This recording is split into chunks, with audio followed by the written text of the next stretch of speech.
Okay, I should be back.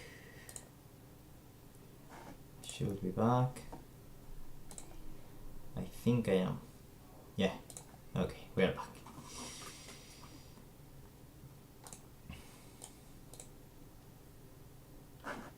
So, I just had the idea of promoting this stream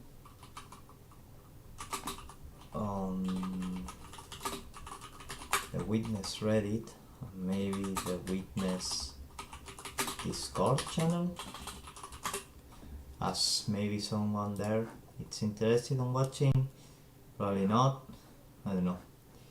So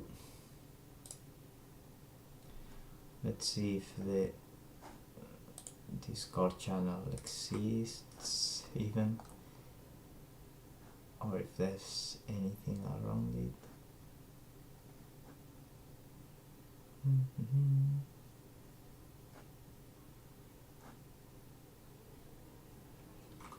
There's no Discord channel, there's the Witness Reddit, subreddit. Which one will hold me through, I just already know. Okay. Link. Oops. So link to my streaming.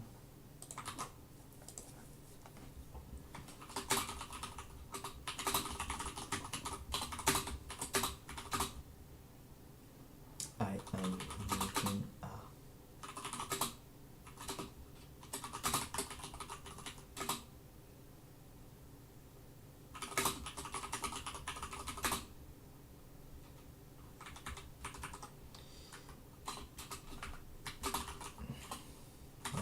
engine created by Brian Moriarty that inspired you and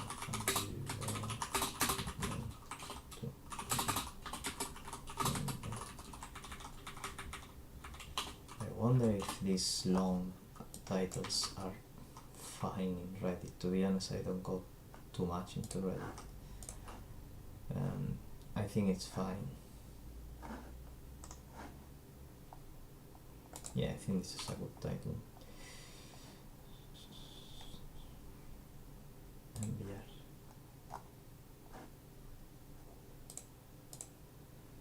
Okay. New.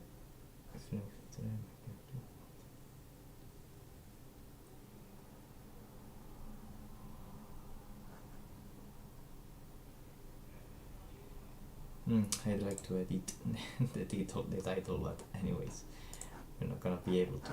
So at least I don't know how to do it. So let's keep doing what we are doing. So if anyone joins, feel free to ask any questions you want. I guess you will see the live moment, so you'll hardly hear this, but anyways, bear with me.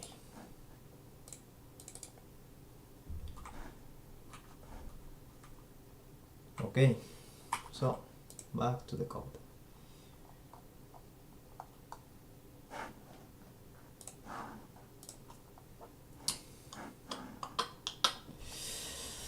Okay, so this is grid size, grid color, status text, ps dot status color. Let's make it white as well. I think this works. Just for a little bit of fanciness. It's a big word, but anyways. So this is what we got so far. We wanna make sure that this works properly, so we should have only one line. So what we want to do is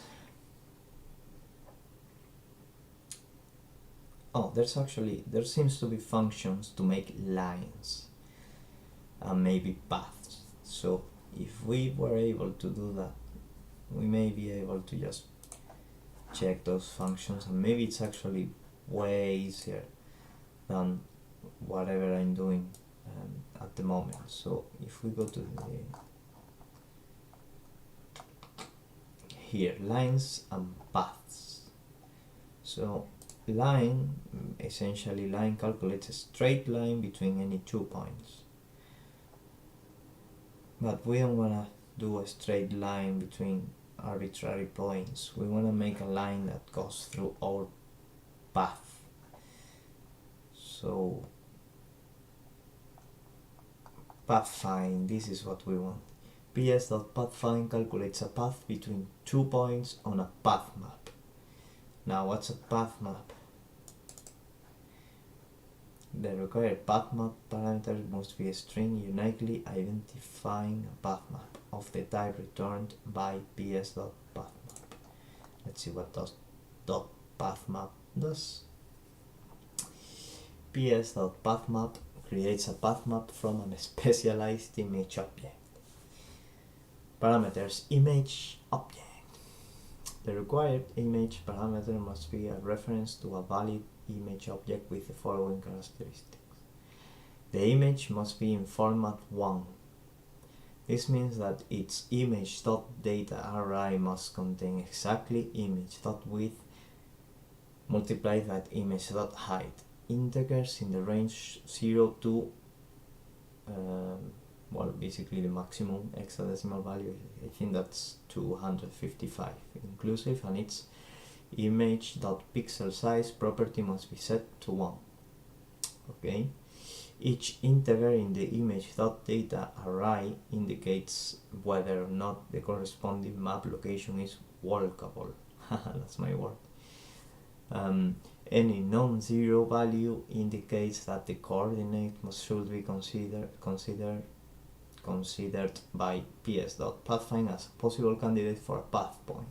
A value of 0 means that ps.pathfind should never consider that coordinate for a path point. Okay, a convenient image.data value for a walkable coordinate is 1. Okay. However, any integer greater than 0 is acceptable. The values are interpreted as the relative cost of moving into that coordinate. You can use this feature to simulate different types of terrain. For example, flat terrain could be represented by value 1, steep terrain by value 2. This will because ps.pathfind to prefer that flat terrain when calculating path, using steep terrain only if there is no other way to complete the path. That's fine because we don't really care about the cost of it, because essentially, well, in the witness everything is gonna be like cost 1. Maybe we consider we can change the path, so no, it's fine. So we want just the image essentially will be like the traversable lines, which is any way where we can draw, is gonna be 1. These ones are going to be 0, which means that you cannot cross that. So then the algorithm hopefully is gonna calculate the path that we are moving the cursor to without having this happen. So we shouldn't be able to do all of this. We only want one line, and that will be the only thing drawn. So right now I'm drawing all of the squares manually for our one witness viewer. Right now this is a problem. See, I can hack the game to look very brown. This shouldn't happen. What we want to do is make it draw only one line, like so. Right now, as we are making the puzzle, any of these lines would be a solution. If you've played the witness, you will know that this is a solution, if you understand what I draw here. So right now I'm trying to understand this function, ps.pathmap. Pathmap image, ps.pathmap creates a path map from a specialized image object. Now, what's a specialized image object? Let's read this and figure out about the image data object. This documentation, if you don't know, has been written. I think everything in this engine has been created by Brian Moriarty. Is on this website, ps3.perlenspiel.net. It's an engine he created to demonstrate that games must demonstrate must be fun just with the essential mechanics of the game. Just with a puzzle, for example, like Tetris, it doesn't need fancy graphics or anything to work. To be fun, it just needs to be fun on itself. You don't need like a giant map or fancy graphics, animations. It's always very pretty. It's an incredible job that goes an incredible amount of work that goes into creating that. But the essential part is the mechanics. It's just the part that makes a game really fun, and that's why a game like Assassin's Creed becomes boring very relatively quickly, because it looks very fancy, but it's not so much fun to press up to climb up all the time, right? It would be better if you had some kind of interesting interaction with it. Anyways, let's focus. About the image data object, Perlenspiel image and sprite functions employ a common object format to represent the structure and data of a two-dimensional image. So this image data object contains 6 properties. Okay, so let's see. Source, ID, width, height, pixel size in data. Pixel size must be 1, as far as I understand from the previous piece of documentation I read. If the image data was generated by a call to ps.imageLoad, the source property contains the file name. Okay, I want to generate the image from my own data. So I think ImageLoad, we don't care about that. If the data was generated by ps.imageCapture, source contain the constant ps.grid. Maybe that's the one we want. Let's see. ps.imageCapture creates an image object based on the current bit colors in the grid. Oh, that's more interesting. So ps.imageCapture will create an object based on this, which is our current puzzle.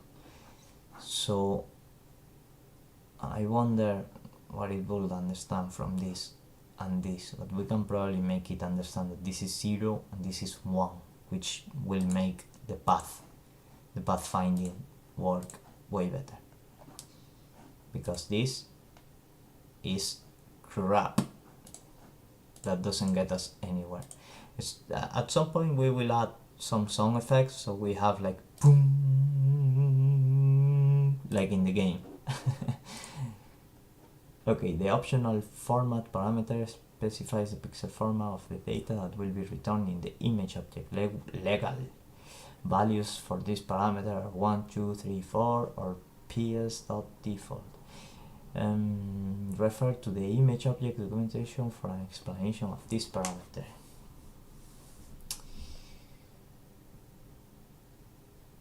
Okay, format is PS default or not supply the default format 3 is used. The optional region parameter specifies a zero-base rectangular region of the grid that will be used to create the image object.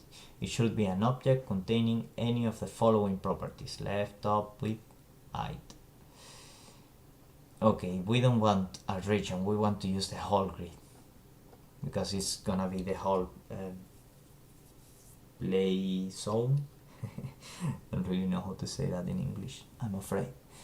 So the left property should be, well, we don't care about that as a region. Usage notes. The image returned by ps.imageCapture represents a visible state of the grid, taking into effect all image planes, alpha transparency, sprites, etc. The value returned by ps.imageCapture can be passed to any Perlenspiel function expecting an image object. Okay, we care about that. Return value ps.imageCapture returns an image object, yes, it is what we want to use. So if we call that soon in our code, like as soon as we draw all of this, right, before we draw things like this, before we draw the starting and ending points, we will have, I think, a map that looks more or less like we want. So let's go back to our code. If we go to our code, okay, if my two viewers want an explanation of what the code is doing so far, I can give it to them.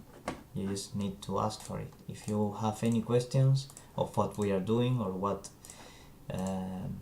or how far are we from actually having the game done, the mechanic done, you can ask any question you want. So back to the code. So we have our clear grid function that will be useful in order to capture what we have so far. So here essentially I paint all of the grid items, all of the grid bits, which is the name of each one of these squares, right? This is the well, as I was saying, sorry, in this function, which is a couple of for loops, what we do is paint the colors for the grid. So we have the traversable bit colors and the non-traversable bit colors. So what that means is that we have a color, right, for the cells that we can go into, and we have a different color for the cells that we cannot get into. So you can have a look at what I'm copying from. You can see this is this is the witness. It's the name of the game. Yeah. So the idea is that we have these spaces we can go into, this we cannot go into this, so I'm basically copying that a little bit. This blue and this orange will mark, at least for now, the color of the starting point and the ending point. And right now, as you can see, this is breaking and falling apart. What we want to do is create an algorithm that will make wherever we move the mouse, we want to have just one line drawn. So now we are gonna create a map for the map finding, for the path finding, for the line. So for that we have this ps.imageCapture. This is what we want. So ps.imageCapture. I think both arguments are optional. Yeah. So we can just go to the code and call this, and this is gonna be like grid image. Let's call it grid image. So I think if I call this, that's it. That already works. Let's define this variable. We have to do this at the top.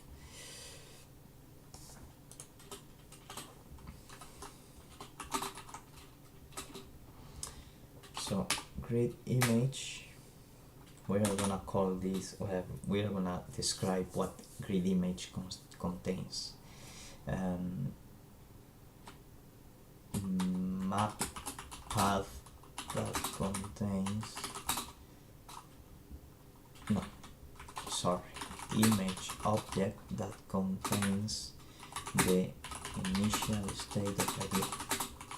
That works for me as a description. So what we need to do is debug whatever is inside that, because I'm not sure what the format is. I read the documentation, but I still need to see it for myself. It's very important if you want to be a programmer to understand what you're doing. Surprisingly important, huh? So let's try to have a look and see if we can see what's in. Oh, object, that's very useful. That's so useful that well, now I understand everything. I understand how the universe was created and how everything happens. I understand why why my dog died, and I understand why there's hunger in the world, why kids die of cancer. Yay, everything is super fun. ps.debug grid image. That doesn't give us very much information, right? Let's see what an image contains. So if we go to image object, right, we have this kind of stuff. So instead of trying to debug the image object itself, right, we are gonna try to debug everything in the image, like one by one. So we have source, ID, width, height, pixel size, and data. So we are gonna try to see all of that. In order to see all of that, right, we need to basically call it here dot source dot ID dot width, not to mix up with width, height, pixel size dot pixel size, and we need another line, whoops, for what is it called, data. Okay, back to the game. Let's see if now the engine shows us what's the value in there. Okay, we are gonna need some formatting for that, right? Because otherwise it's gonna be quite hard to read. I'm not gonna change the window, but bear with me because we are gonna make it look just a little bit clearer. Okay, that should be enough. Okay, so ps.grid, that's good. That means let's try to analyze what the game is telling us. Okay, so grid image dot source, that's the grid. That means that we are creating the image from what's on the screen, not from whatever is on the, well, not from an image itself. Then the ID, we don't care about the ID. The width and the height is 5 by 5, which is essentially what the number of bits or cells that we have on the screen. Now next thing is pixel size. Pixel size is 3. I have no clue what that means. And the next part is the data of the image, and the data is 34, 34, 102, 34, 34, and God knows what that means, right? I think it is like the shade of blue that is on each cell. So it will be like this cell is 34, 34, and 102. This one is 34, 34, and 102. The same for this one, the next one, and this one. I'm not sure in which order this is counting, but you can see here maybe like 136 and 136. Oh yeah, makes sense. It makes sense. So for example, this one that says 136, 136, 255 is one of these cells, and the orange cell and the blue cell doesn't show up. Doesn't show up because I am making the image before I paint those squares. This is where we color up, where we paint this these cells, the blue and the orange cells are painted on these instructions, but we are checking what's inside the image before that. So let's see. Now that we know what's the data in there, right, we can tell apart each one of them. So we want to make this into a field, into a data map, into something that allows us to know what's the path that the line should follow. This is pretty hard to explain for someone that's not English native, so you'll have to bear with me here. So as a sum up, what we want to do, this is also to organize my mind around this. So what we want to do is create this line, right? And we don't want the line to break like this because that sucks big time. And we want our algorithm to calculate the line between all of those. Hopefully a nice line that won't break like that, because that's obviously not desirable. Not desirable at all. So if we go to our documentation, and now I'm a bit lost, we have image capture, the image object, lines and path. Yeah, ps.pathmap from an image. ps.pathmap creates a path map from a specialized image object. We already have the image object, so we want to create the path map. I must say, and I have said this in past videos, but no one was listening there. This engine is really elegant in how it works. Like, it's really easy to do stuff, it's really easy to understand. Like, I just created a map with all of it. That I just created a map of the terrain that you can traverse to in the grid, right? And it's amazing. That's totally amazing. Like, just with 2 lines I did something that will take me like well, a whole career at university degree to do, probably, because well, I just a guy in his house programming, right? I have no real degree or anything. So let's see, map path, map containing the traversable path that the line can make. That makes sense to me. So we have a map path. Now we are gonna do something similar to this. We are gonna comment all of these lines because we don't need that anymore. Oops. We are gonna comment these lines. Commenting, if you don't know, means that those lines are not gonna do anything anymore. Now, what's inside a map path?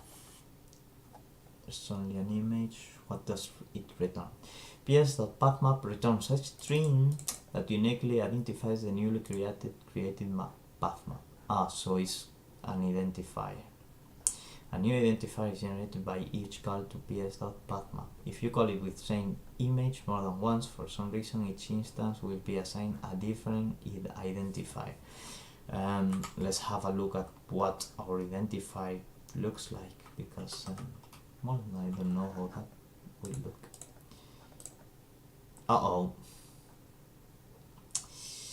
So, in case you don't understand why I make that noise on this engine every time it breaks, we get that noise, you see? Uh-oh. Uh-oh. So that means something is going wrong, obviously. Uh-oh. So let's try to understand what's going wrong. ps.pathmap image is not format 1. So image must be in format 1. Now what format 1's meant again? Let's try again. I made a little change. Okay, that seems to work.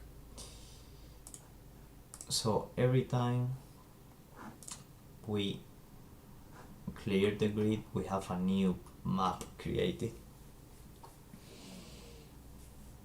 Yeah, I don't think that's a problem. It's the same path, it just has a different ID, but it should contain the same information. Now, what I don't get is how do I know what's exactly in the map, because, well, I have no clue. We will have to read more documentation. A convenient image dot data value, I'm reading here, for our cable coordinate is 1. However, any integer greater than 0 is acceptable.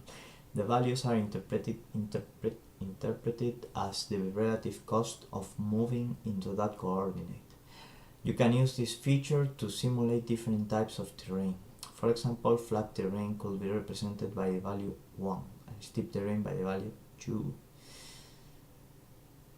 This will cause ps.pathfind to prefer flat terrain when calculating paths, using steep terrain only if there is no other way to complete the path.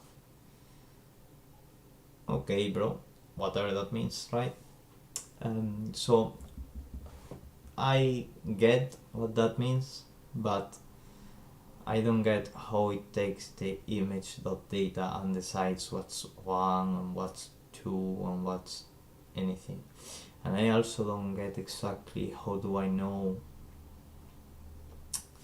let's see, how do I use pathfind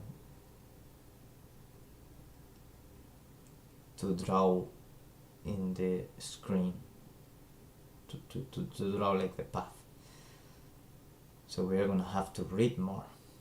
It's not the most fun part of programming, but well, it's part of it. This means that its image.data must contain exactly image.width multiplied by image.height, integers in the range 0 to blah, and its image pixel size property must be set to 1. Okay. Let's change image pixel size to 1 just for this to know. So grid image dot pixel size equals 1, just so this knows. It shouldn't change much, whatever happened. Okay. Back to the documentation. Let's see what ps.pathfind does, because that could help. ps.pathfind calculates a path between 2 points on a path map. Yep. So we have the path map, we already created that. x1 integer, y1 integer, x2 integer, y2 integer. Optional options. The required path map parameter must be string uniquely identifying a path map. Oh, so it's a string, okay, of the type returned by blah. Okay, so we just need to pass that string to this. Okay, so let's start by trying to create a solution from here to here. Let's try to just create a path which will probably do something like this or something like this, if the information in our map is correct, which probably won't be. But let's have a look.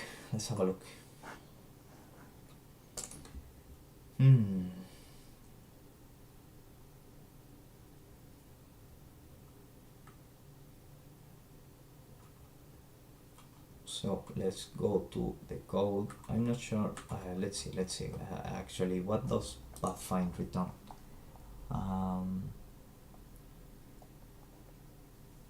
Return value ps.pathfind returns an array of subarrays. Oh my god.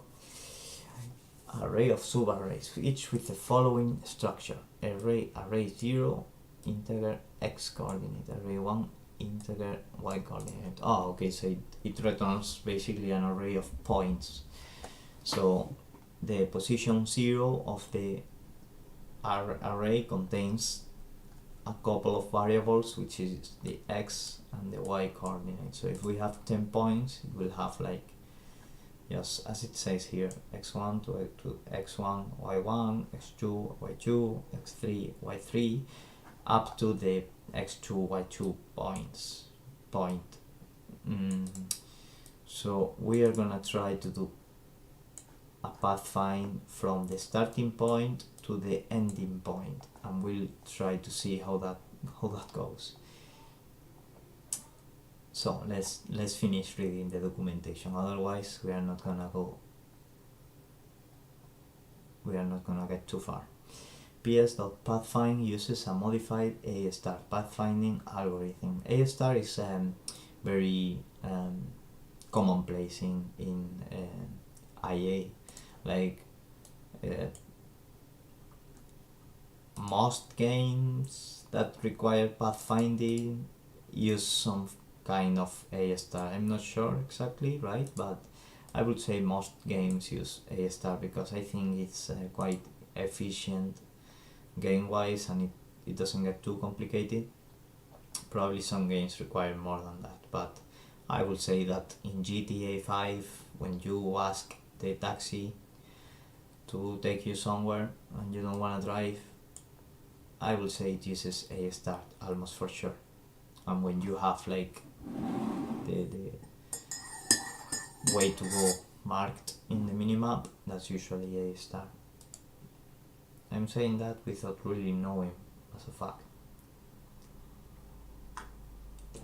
So take my word with a grain of salt.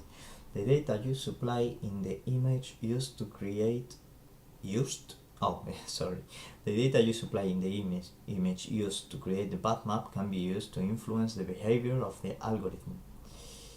See path map for detail. Yeah, I have more or less a clue of that. If your path map uses only one value, such as 1 to indicate walkable location, setting options .direct to true will improve the speed of the pathfinder. Oh, that's a little optimization, so we can do that. We're gonna follow Jonathan Blow advice and not do any optimization until further down the path, because I cannot optimize what doesn't work yet, right? Return value.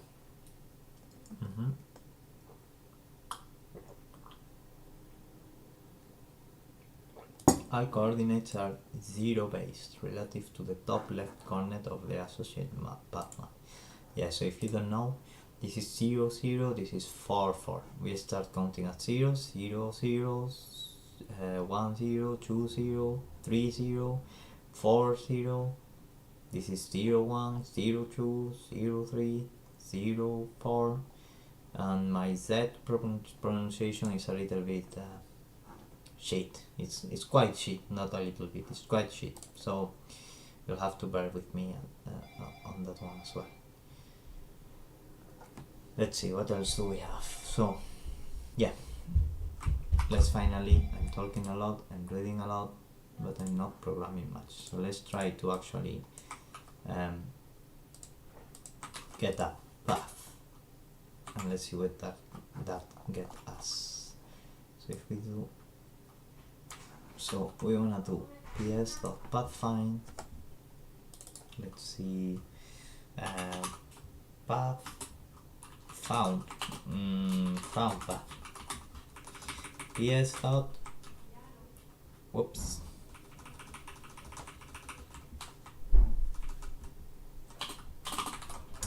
ps.pathfind, we pass out map path, it's probably path map, but I should call it, but anyways,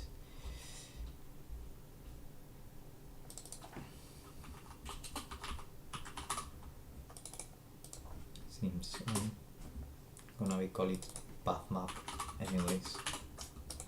It's gonna be good boys and call it what we should, right? Path map. Path map. So x1 and y1 are gonna be starting points, and x2 and y2 are gonna be our ending point. Options is optional, as the name should indicate. So now let's have a look at that. Let's have a look at what that gives us. Let's comment this as well. I never delete code. I try to never delete code. I just comment and comment. So instead of deleting code, it's best to comment because you never know what you will need again. Now this is supposed to be, as I said earlier,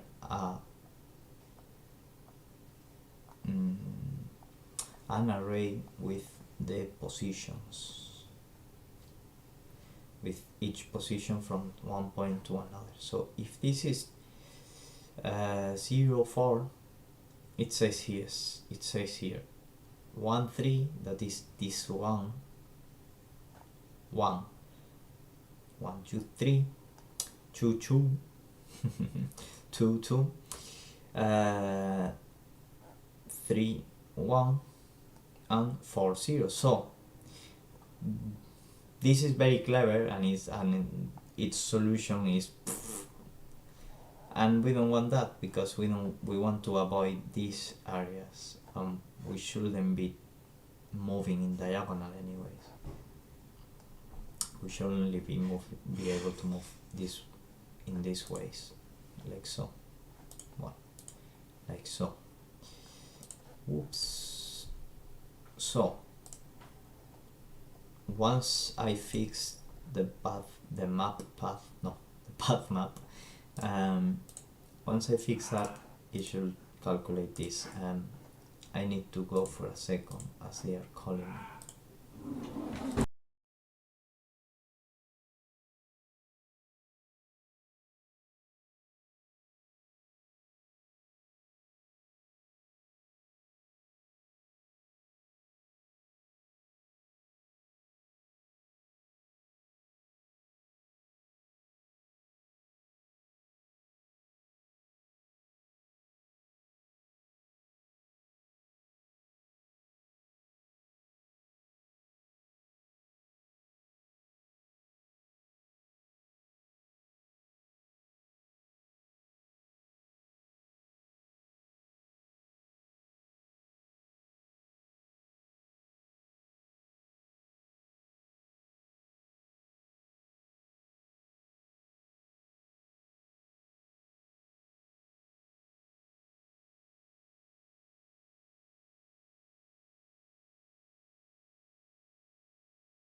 Okay, we are back.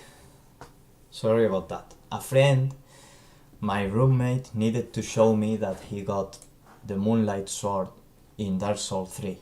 This bastard got... he's playing all of Miyazaki games.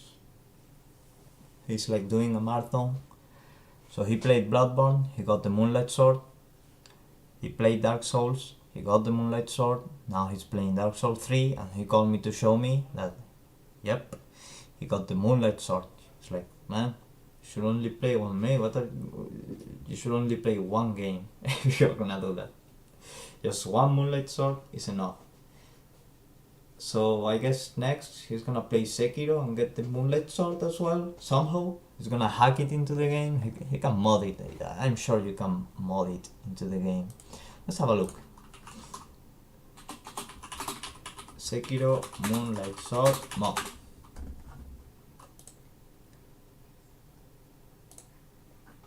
Well, that's close enough.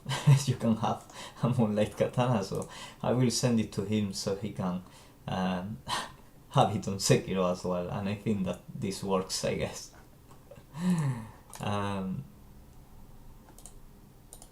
let's actually send it to him just for fun, guys.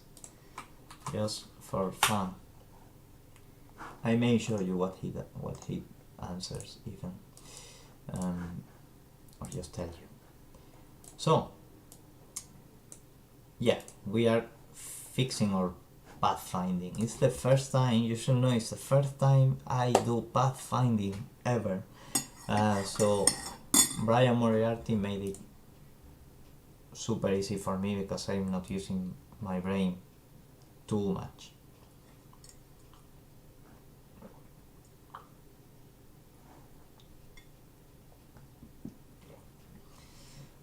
Okay, so we are here, yeah, we have the pathfind, we need to fix our map.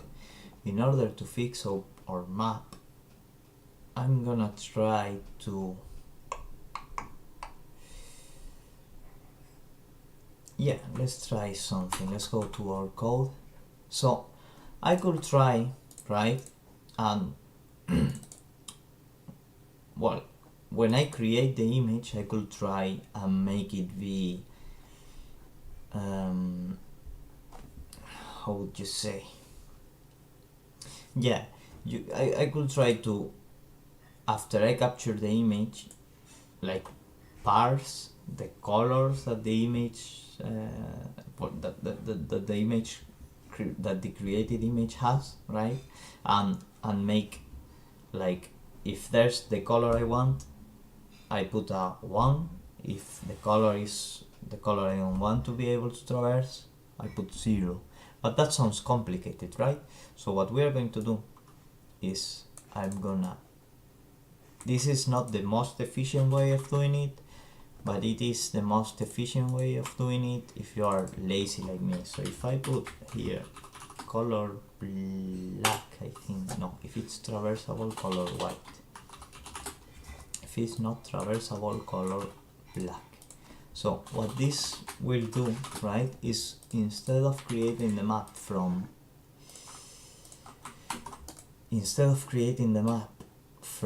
this, right, from this image, which will actually be like this. Instead of creating the map from this, right, we are gonna create the map from this. Let me show you. From this. So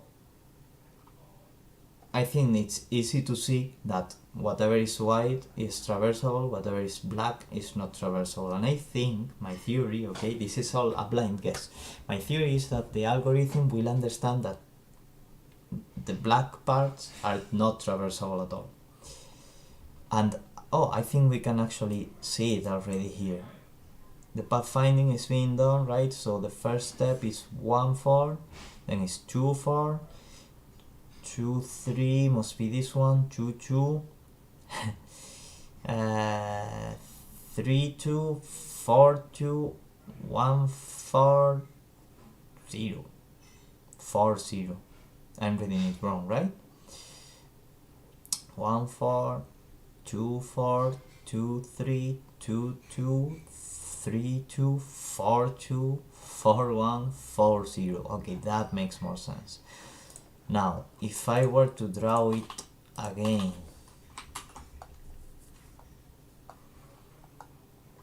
and make this part, let's go to the code. Let's comment the code. So, first we create a map from the traversable bits. In order to do that, let's do all of this after this. Now that's all of this, right? Now here, next, it's important to comment your code. If you are planning to become a programmer, you need to comment your code as much as possible, try not to write like giant paragraphs, but if you want to have an idea of how well you should or how far you should to comment your code, you can check this at what was created. This wasn't written by me, this was written by Brian Moriarty himself, and he's a legend. So all of this is comments that he put in the engine. All of these are basically these big paragraphs. All of these, well, you get an idea, you get the idea. The idea is that you should comment your code. If in doubt, just add a comment. So we first create a map from the traversable bits. Next, we color the map as we wanted the player to see. I think that's proper English, hopefully. So that's what we got so far.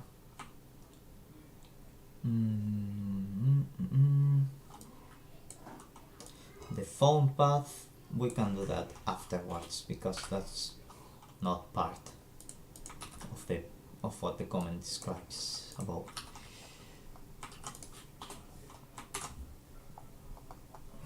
Okay, so as we say, the path is already being found properly. So now the next thing we want is figure out where our mouse is. So for now we are gonna delete this. Is the phone path already definable? Because I don't think I did that.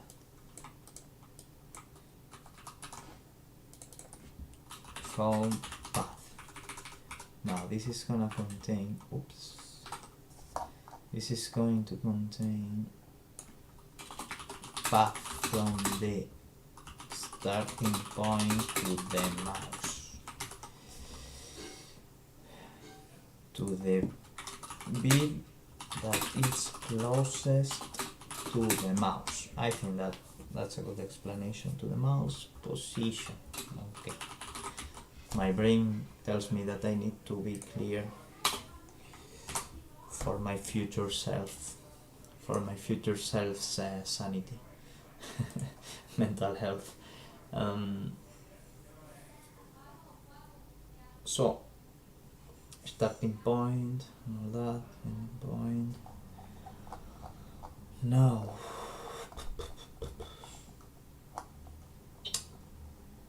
so here in the comments that Brian Moriarty left for ourselves, there's a ps.input function called when a supported input device event other than those above is detected.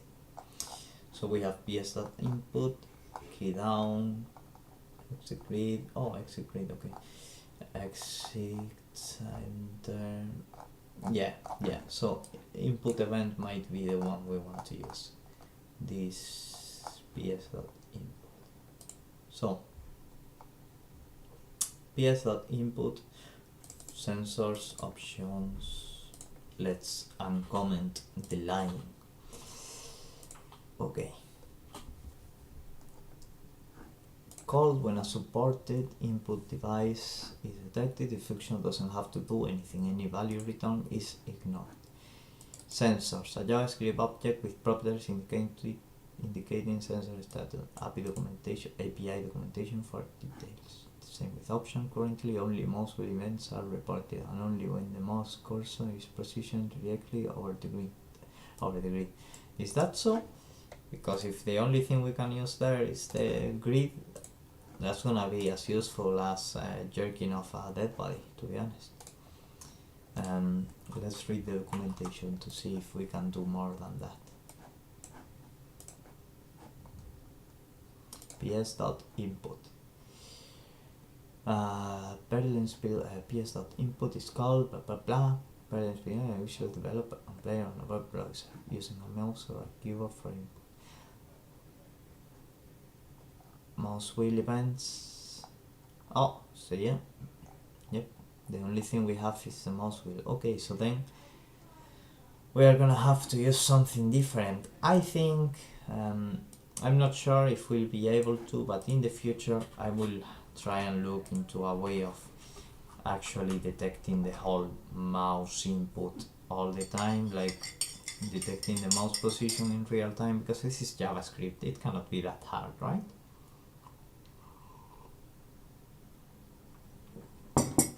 Maybe it is, but well, game development, I'm still working to get into that, but web development is my thing so far, is what I know most. Anything in JavaScript, it shouldn't be too hard to detect the mouse movement. Maybe there's something that is escaping my grasp, but I think that should be fine. So now here we have the function I'm using to draw the line. See, it's player drawing line.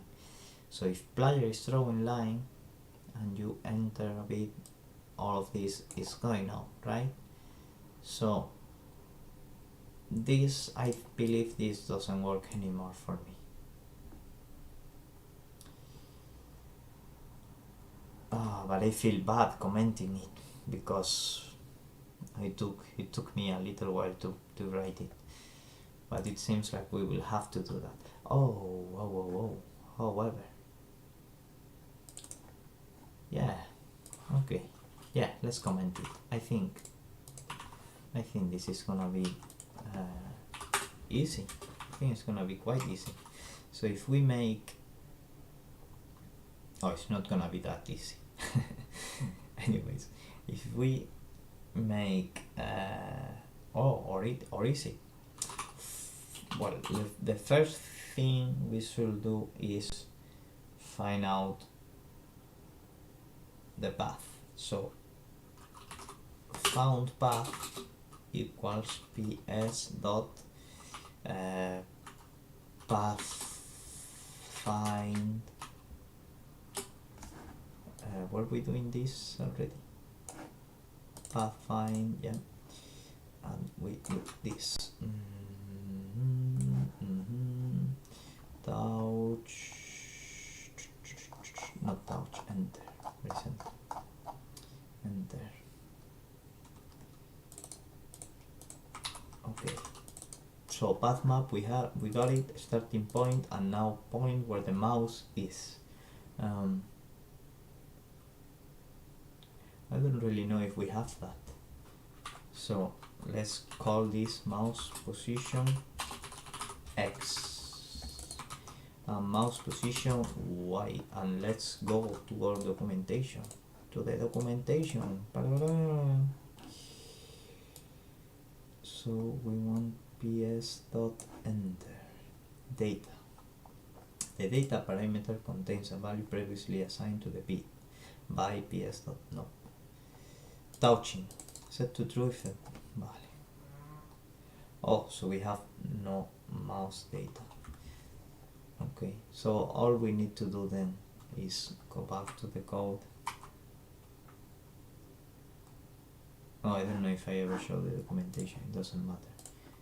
So instead of mouse position, we just use X and Y, which comes from the event call. So ps.enter essentially runs every time you go into a bit. So when you do this, boop, boop, enter, enter, enter, that's called every time. So if I do this, right, enter, enter, ps.enter, ps.enter, it's called like that, right? So what we want to do is, instead of doing this, right now I'm drawing this manually. We want to draw this like automatically using our pathfind algorithm.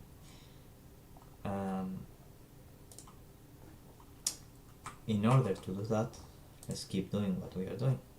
Yeah, in order to do that, right, we have ps.enter, and that every time that's called, we have like the x and y parameters. The x and y parameters, I'm not deciding those.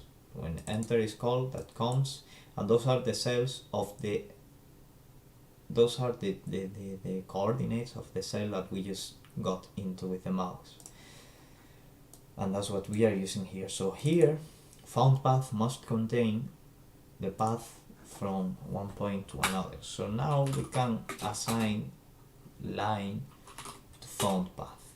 I mean, we can assign found path to line.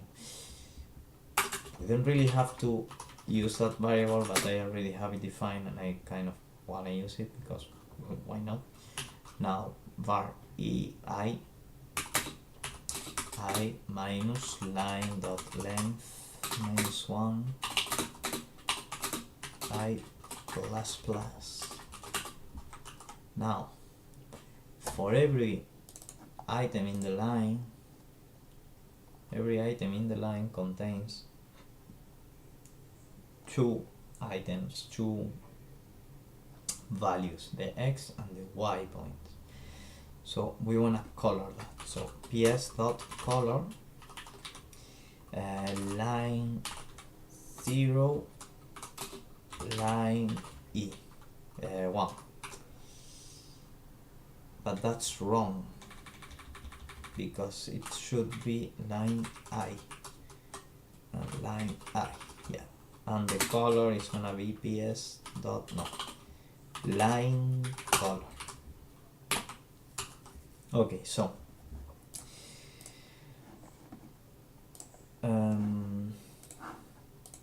what does this mean? This means ps dot color, so color the bit in the position line I0 line I1 with the color line color. Line color, I define it above, is white, as in the witness it's usually or always white. Line I is each point in the pathfinding in the found path, and 0 is the x coordinate and 1 is the y coordinate. So right now with this it should be doing all of what was doing here, but even better. Let's see if I'm right, because I'm probably not. Okay guys, this is the moment of truth, and it doesn't work. Obviously. Let's see what could be going wrong.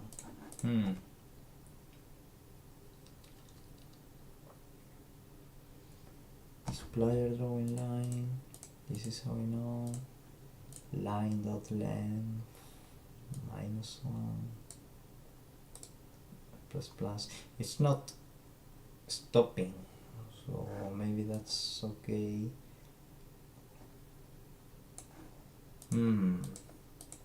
We'll have to debug a little bit. So if I debug the line ps dot debug, I'm not changing to the code view because it's just gonna take a little bit of time, not too much. It's basically there already and it's done. Let's see if we can debug this just a little bit. There we go. So it is doing it. Like, as you can see, it's calculating the path every time. It's calculating from the starting point to wherever we move to.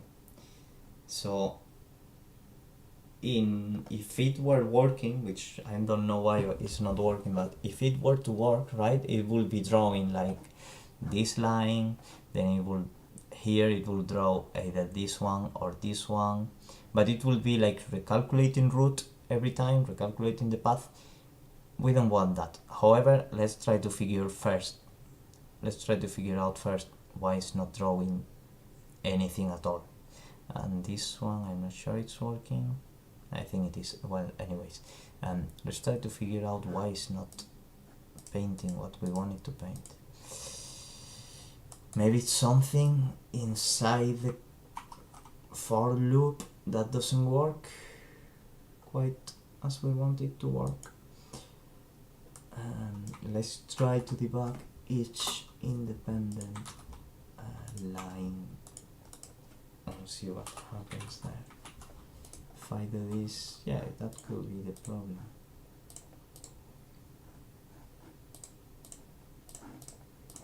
Yeah, so it seems I haven't shown in the screen, but for some reason line length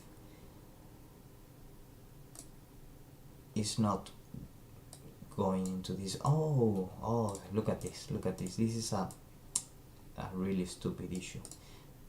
I should start on 0. If I don't tell the script where to start counting from, it's just gonna try to start from anywhere. That's a very stupid issue. That shouldn't happen to a person with brains. That only means that I have to go have dinner. Now we are talking about, so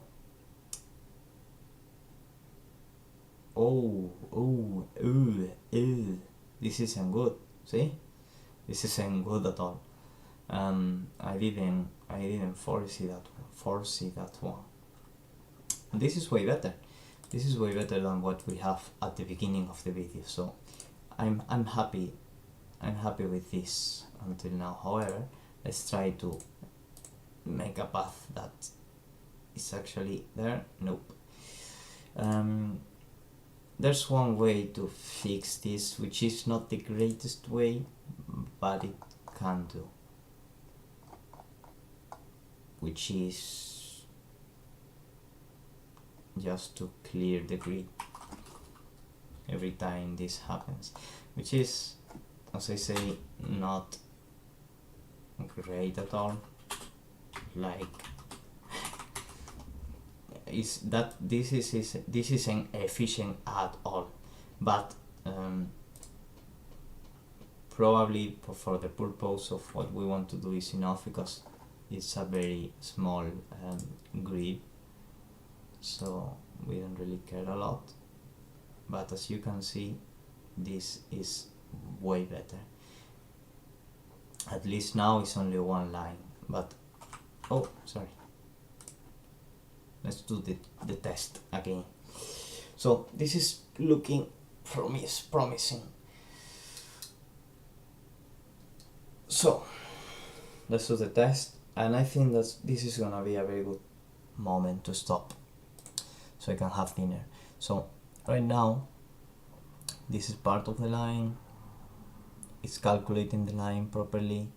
Now if I go this way, we get the line as well. Now if I move here, it's gonna recalculate, but it's still just one line. So wherever I move, it's just one line. So if I take it here, that's working, right? The next thing we want to do then is to actually hold the value of the line we made so far and calculate from that point, rather than recalculate the whole path every time, because that's not good for us.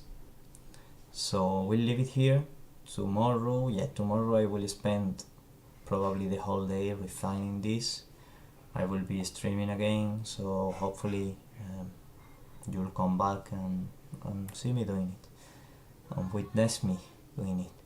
If not, have a good one, and well, maybe we cross paths again.